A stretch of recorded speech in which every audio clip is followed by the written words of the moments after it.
child? I had an imaginary friend called Betty Dorothy. What most people don't realize is I grew up in the Depression. Right. And with a family that had 7 kids. And invariably, there was an uncle or two that was unemployed that was also living with us. My dad was the only one that had a job, and that was at the steam plant in Georgetown. Had it not been for all of the gardens, every empty lot around, we planted a garden. And that's where we got all the vegetables and fruit and everything that we had, and my mom canned them all. My dad built shelves in the basement, and all the food was, the canned food was there. Did you play with the vegetables? Did you play with the vegetables? Was that your toy? I'll tell you, the most fun was when we picked the peas, and we would all sit on the back porch and chuck the peas so that my mom could can them. And it was to see how many you could eat without anybody noticing. And my dad was always saying, "Babe, quit stuffing your mouth. They go in the bowl." Getting in trouble. But everything we did was as a group.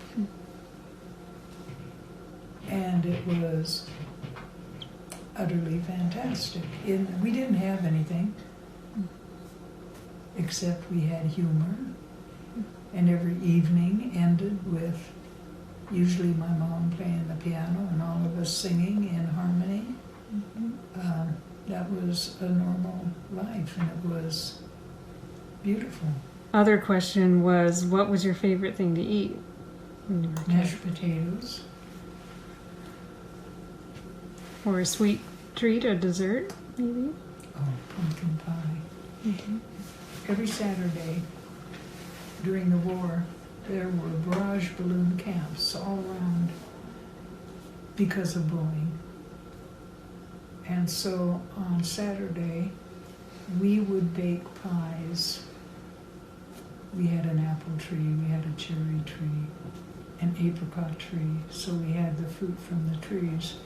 And we would make pies, and these pies on Sunday, when we would get home from church, we would take them to different barrage balloon camps. And that way, all of the people, the soldiers, There he is again. That's the same not guy. near as loud You as heard that? you. What sibling were you closest to growing up, and did it change over time?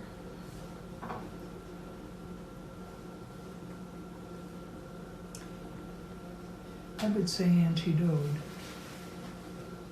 There was 17 years between us. She was number 1, I was number 7.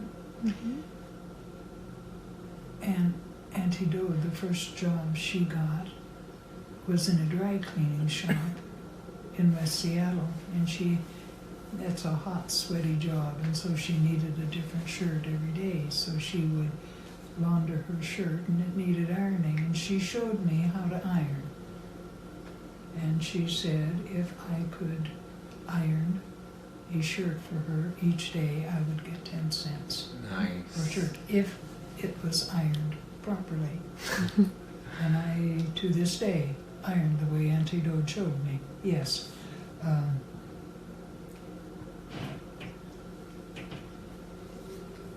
Plus the fact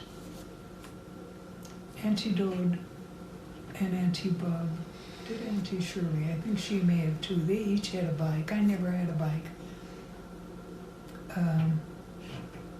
The only one that let me ride her bike was Auntie Dode, and that was down at her house in the line fields that went up and down and around. And there were times, I can remember there was a time when wedgies, wooden shoes in suede were very popular, and I had been saving my babysitting money so that I could get a pair. Well, come my birthday, Auntie Dode bought me a pair. And it seems like always when there was something like that that was special and I was saving money for it, Auntie Dode would come through with it. She gave you a surprise wedgie. That's nice. And then, Sweet. and it, later when Auntie Dode became ill, Mm-hmm. it was very fortunate that I was able to pay her back for all that she had done Mm-hmm. for me, and I spent each day there. And Hank and Janine, who were at the party, they were Auntie Dode's neighbors, and that's how I got to know them. Mm-hmm. Oh, that's how we met them, because we lived next to them. Yeah. And it got to the place Dode couldn't trim the trees or anything, and Hank is the one that showed me how to use the machine. Otherwise, I would have had them all bald. But he was a big help when I was trying to get the house ready after Auntie Dode died. Mm-hmm. Yeah. How did you meet Grandpa, and when did you fall in love with each other? Met him in college. Well, like, were you in the same class, or No. met through He friends? was a year ahead of me, Mm. and it was at a dance, Mm. Wednesday night dance in the old ladies' gym. Mm-hmm. He did the Avalon, which I did, and a lot of people there. Being from around Yakima and Ellensburg, had no idea what the Avalon was at that time, where it was a big deal here. Mm-hmm. The fact that he had such an interest in music, I found fascinating. And the fact that I knew about music, I think pleased him. Lynn. Mm. The other instruments he knew, he taught himself. Oh, wow.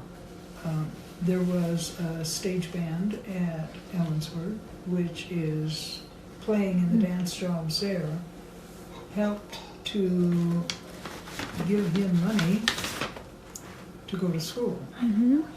So he was in the band at school, and the band director was helpful as far as his learning, and he knows idiot. And by learning the other instruments, he had more dance jobs, and he could earn more money, and therefore it was a little easier going to school that way. Mm-hmm.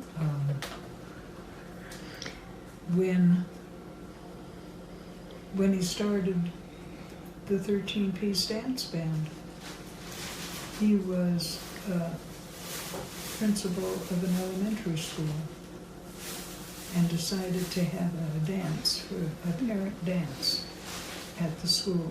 And that was the first dance job for the public that his band ever played.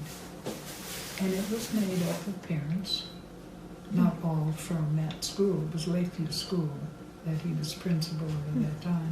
And I made 10 tons of popcorn for that dance. And did he propose while you were still in school? Yeah. What was that like? Did he take you on a date, or? It was with the idea that we could not get married for some time because we didn't have the money. Right. I stopped school and went to work at Rhodes Department Store in the credit department. Brief And- intermission. I'm going to go. Oh. Yeah, love you. Stay put. Mm. Love you too. Merry Christmas. My father, thank you for all you did.